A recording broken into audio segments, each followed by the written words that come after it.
O trabalhador brasileiro.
Portugal foi pioneiro na expansão marítima por várias razões.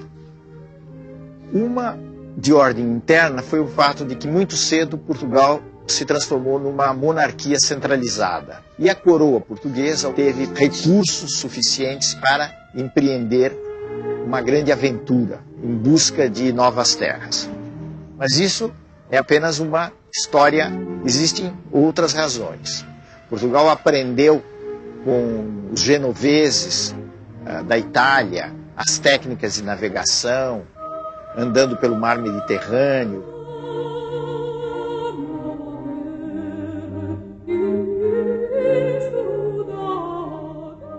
A outra coisa é a posição de Portugal, que fica ali no Atlântico, numa espécie de ponta, vamos dizer assim, não em linguagem de geógrafo, mas em linguagem comum. É uma ponta da Europa, e isso facilitava que os portugueses se lançassem pelo Atlântico afora em busca de novas terras.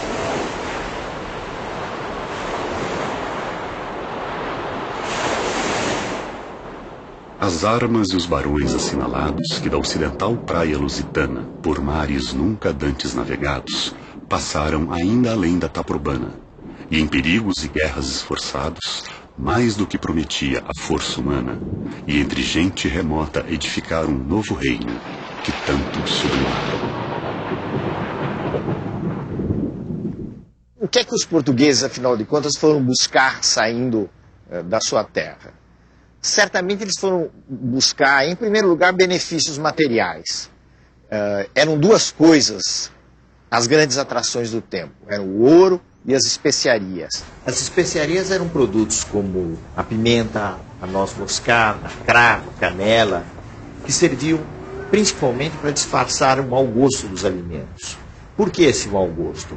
Porque nessa época não havia refrigeração, então era muito comum que os alimentos se estragassem. Ao mesmo tempo havia um espírito de aventura. A aventura não explica tudo, mas a aventura tem um peso. O desejo de conhecer novos mundos, novas terras. Havia toda uma fantasia do que era o novo mundo. Isso era uma coisa que povoava o imaginário dos europeus desde a Idade Média. As lendas dos animais, das sereias que habitavam as novas terras.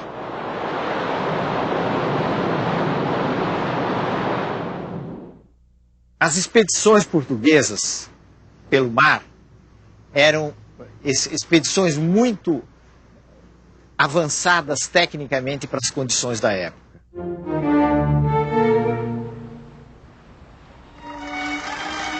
Os portugueses inventaram um navio leve extremamente eficiente, que era a caravela. Foi com a caravela, numa grande expedição, que o famoso Pedro Álvares Cabral acabou avistando a terra brasílica nas costas da Bahia.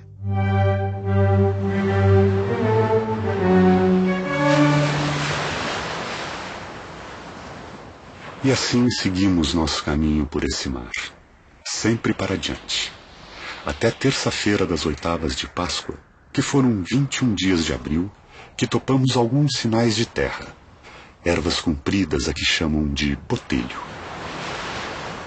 E a quarta-feira seguinte pela manhã, topamos aves, e à tarde ouvemos vista de terra. Um grande monte, muito alto e redondo, com outras serras mais baixas a sul dele e de terra chã, com grandes arvoredos, ao qual Monte Alto o capitão pôs o nome, o Monte Pascoal. E a terra de Vera Cruz. Então, essa chegada, podemos dar certo que foi uma coisa impressionante.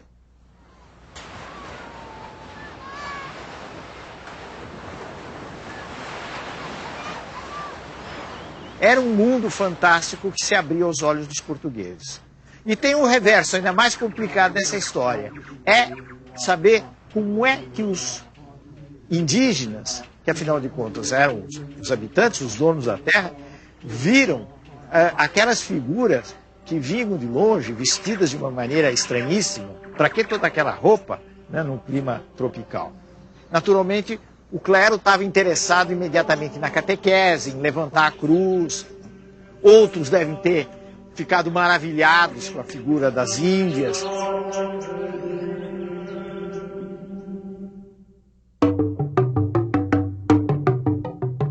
Os quadros que são feitos da chegada, que foram feitos muito no século XIX, refletem uma maneira de ver essa descoberta que pode estar muito longe do real, porque é a maneira de um pintor do século XIX.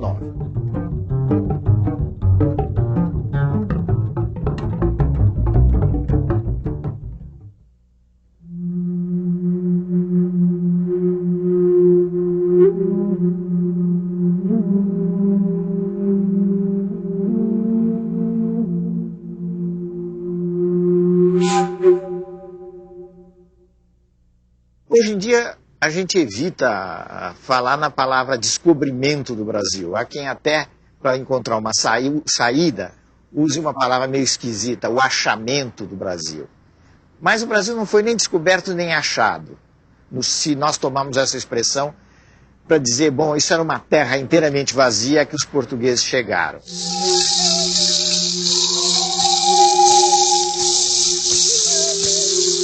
Na realidade, essa era uma terra ocupada, e era ocupada pelos índios. A história do relacionamento entre índios e portugueses é uma história trágica. Os índios foram expulsos das terras que ocupavam, foram escravizados nos primeiros tempos da colônia e milhares deles morreram vítimas de doenças trazidas pelos portugueses.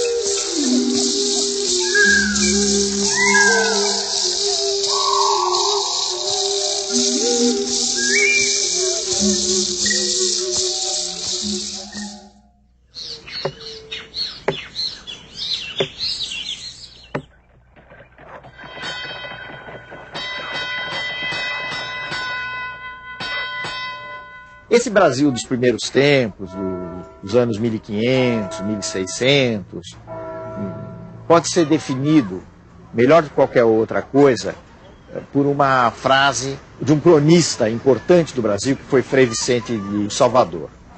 Frei Vicente de Salvador dizia que os portugueses, a princípio, se arrastavam pela praia como caranguejos. O que quer dizer isso? Que eles conseguiam ficar apenas na praia, quer dizer, ficavam apenas no litoral. E muito concentrados no litoral do Nordeste. Eles estavam muito preocupados e muito interessados no comércio com a Índia. E eles pensaram no Brasil como uma espécie de ponto de parada na rota para as Índias. A primeira forma de governo do Brasil colônia foi o sistema de capitanias hereditárias. As capitanias, em geral, fracassaram, com exceção de São Vicente e Pernambuco. Diante do fracasso, então, Portugal estabeleceu um sistema centralizado de governo, que foi o governo geral.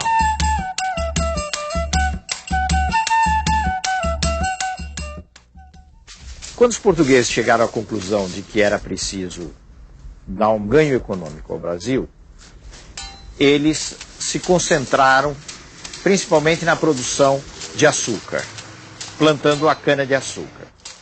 Eles tinham uma grande vantagem na plantação da cana-de-açúcar, no refinamento do açúcar, porque eles já tinham uma experiência na costa da África. Eles haviam colonizado as ilhas da costa da África e conheciam muito bem o negócio do açúcar.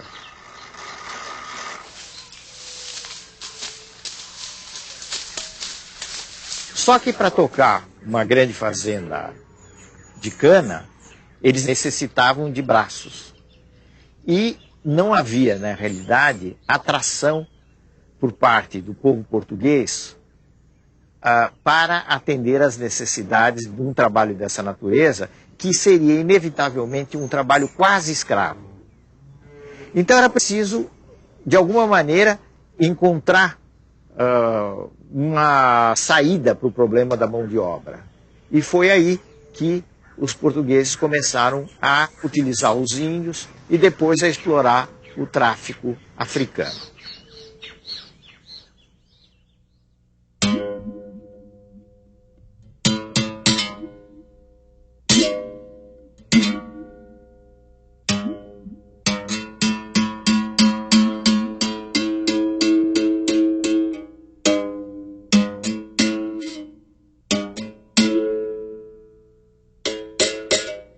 Os escravos vieram em condições muito penosas para o Brasil.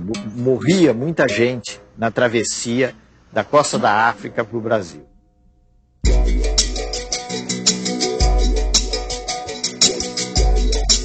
Era um sonho dantesco.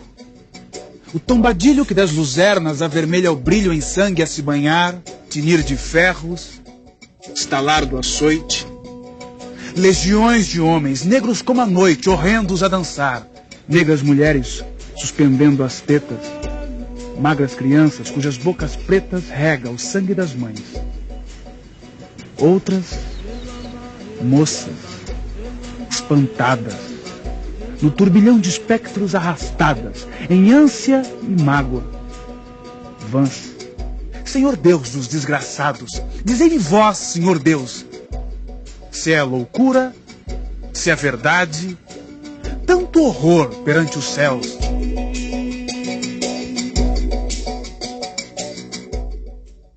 Chegando aqui, eles, em geral, ficavam muito perdidos do ponto de vista da sua organização, nos primeiros tempos. Porque eles vinham de várias regiões da África, eles muitas vezes não se conheciam, e isso era incentivado pelos senhores que não queriam que os escravos tivessem algum grau de organização.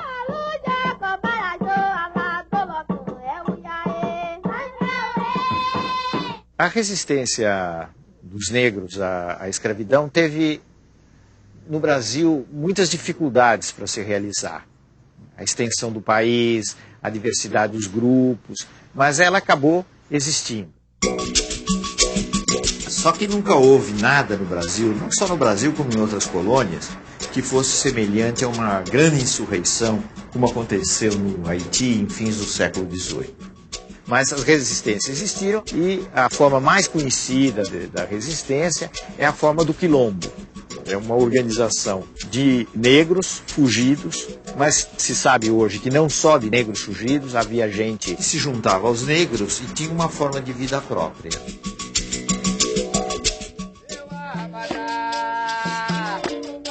A gente deve lembrar uma coisa, que o escravo era importante não apenas como mão de obra para as fazendas, que o negócio comercial de traficar com escravos era extremamente importante.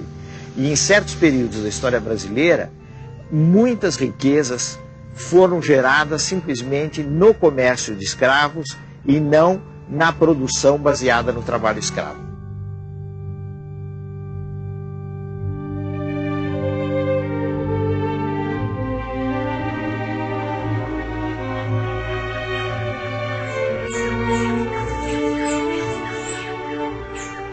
A presença mais importante no Brasil colonial, além dos portugueses, naturalmente, foi a presença dos holandeses. Os holandeses, em primeiro lugar, vieram para a Bahia, ocuparam Salvador, foram obrigados a se retirar e fizeram uma segunda invasão permanecendo aí já há muito mais tempo em Pernambuco.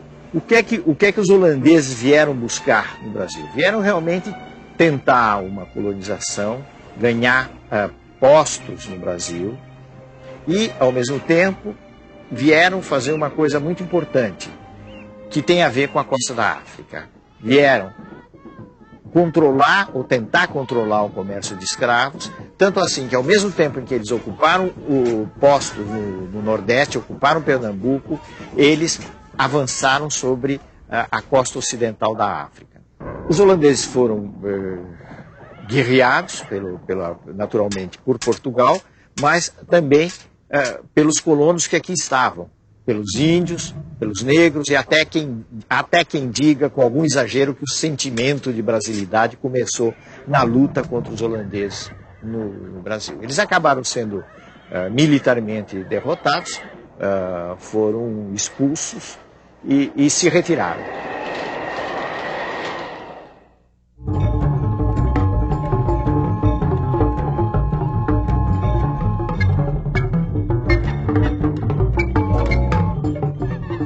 O Brasil do século XVII ainda é um Brasil pouco explorado. E era um Brasil atrasado, um Brasil mais indígena. O caso de São Paulo, por exemplo. O que era São Paulo? São Paulo era uma terra de gente rústica, os famosos bandeirantes, que viviam de avançar pelo sertão, apresar os índios, conquistar território para a coroa portuguesa. Os bandeirantes desempenharam um papel muito importante nesses avanços no interior do Brasil.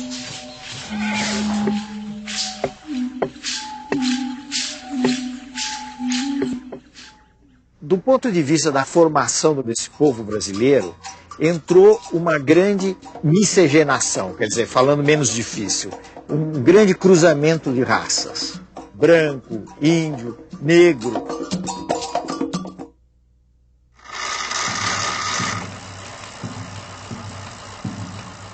Em meados do século XVIII, mais ou menos, finalmente os portugueses quebraram uma frustração muito grande que eles tinham com os espanhóis. Porque os espanhóis, nas conquistas deles na América, desde o México até o vice-reinado do Peru, tinham encontrado quantidades enormes de ouro e prata. E os portugueses andavam em busca dos metais preciosos e realmente não encontravam. Até que, por obra da ação dos bandeirantes, essas entradas pelo interior, as minas de ouro foram descobertas na região que, por causa disso, veio a se chamar de Minas Gerais.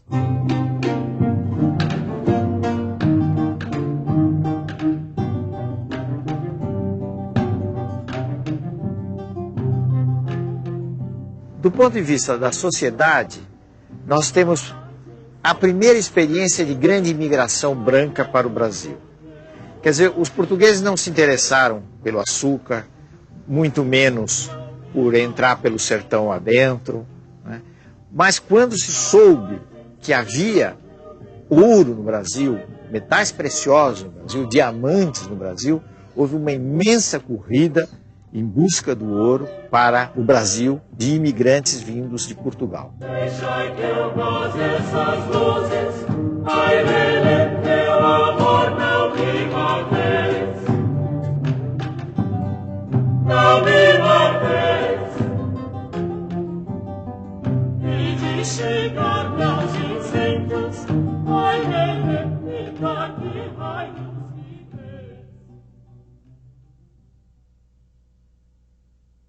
Nos últimos anos do século XVIII começaram a surgir uma série de movimentos contra a dominação portuguesa. Dizer que eram movimentos de independência talvez seja um pouco exagerado. Desses movimentos, apesar de haver outros muito mais populares do que a Inconfidência Mineira, a Inconfidência foi a mais importante, foi a que teve a maior repercussão.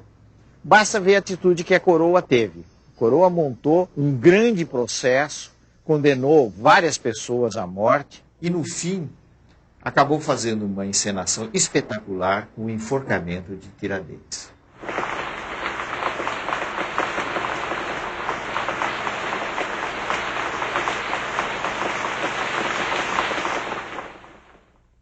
No final do século XVIII, nos últimos anos do século XVIII, o Brasil já tinha mudado bastante.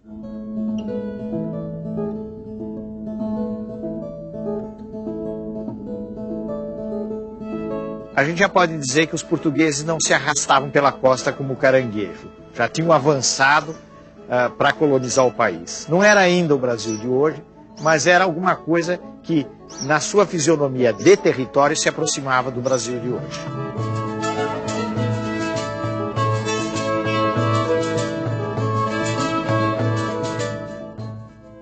O sistema colonial, que sempre teve furos, no caso de um país pequeno como Portugal, aí ele começou a fazer água no começo do século XIX.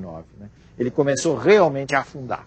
Esse sistema começou a ser quebrado na medida em que a Inglaterra foi cada vez mais se tornando uma potência dominante no mundo.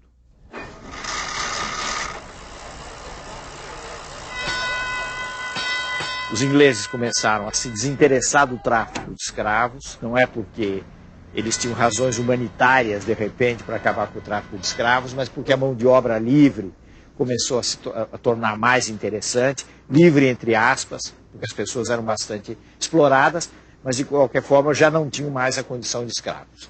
Então, nesse sentido, o sistema colonial que trazia embutido com ele o controle, o monopólio de um comércio de escravos, também começou a fazer água, começou a quebrar. E começaram a entrar as ideias de liberdade de comércio, de liberdade de expressão, de abertura de todos os portos, de todos os polos do mundo. Tudo isso veio junto com o movimento de, pelo menos, autonomia das antigas colônias.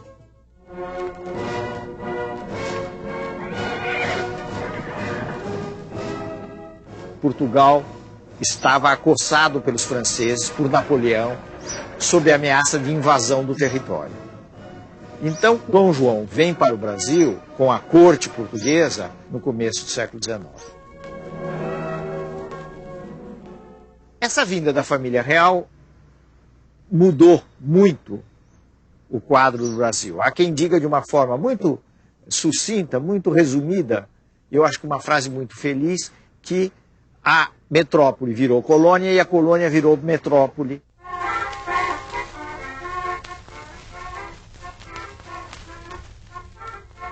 Houve uma transformação no plano da arquitetura, da habitação, no plano dos costumes, enfim, uma série de coisas na vinda de pintores que vieram embelezar a corte. No plano das relações internacionais, um dos fatos mais importantes da vinda de Dom João VI é o reconhecimento, com todas as letras, da liberalização do comércio internacional. Quer dizer, o Brasil tinha os seus portos abertos às nações amigas, e a gente deve pôr isso entre aspas, porque as nações amigas, nesse caso, era uma expressão que significava basicamente a Inglaterra. Quer dizer, a partir daí a Inglaterra pôde ter um acesso direto aos portos brasileiros, ao comércio com o Brasil, coisa que já existia, mas de uma forma indireta.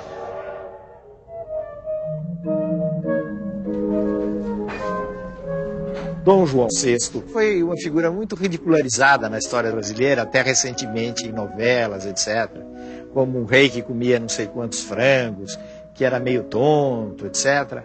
Ele tinha essas características, mas ele não era nem tão tonto assim, nem tão bobo assim, porque realmente ele conseguiu realizar essa passagem de Portugal para o Brasil e ter uma presença efetiva aqui no país, no que viria a ser um país independente. Inclusive ele resistiu muito a voltar para Portugal, acabou voltando em determinadas circunstâncias e deixando como regente o seu filho, como todo mundo sabe, que foi o nosso Dom Pedro I, Dom Pedro IV, lá em Portugal.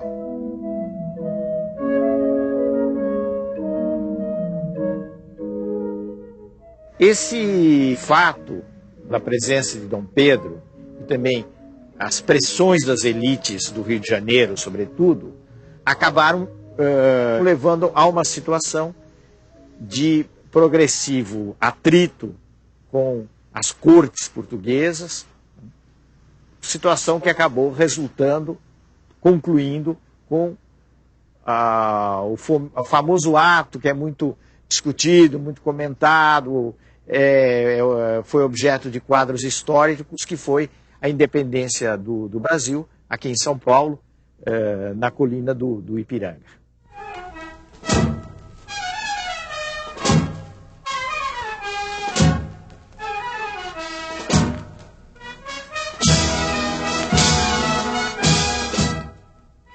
No processo da independência brasileira, que afinal de contas acabou se realizando em 1822, existem duas linhas. Uma linha mais revolucionária, mais de transformação. Existe uma outra linha, que é a linha bastante conservadora, que é a linha daqueles que querem fazer uma transição transada, quer dizer, uma transição sem muitos abalos. Essa linha é a linha das elites fluminenses. A transição foi feita por esses grupos e foi marcadamente uma transição conservadora, inclusive na forma de governo. Nós temos que lembrar que o Brasil se constituiu numa monarquia entre repúblicas. Todos os outros países da América Latina se tornaram repúblicas, mas no Brasil houve uma continuidade monárquica.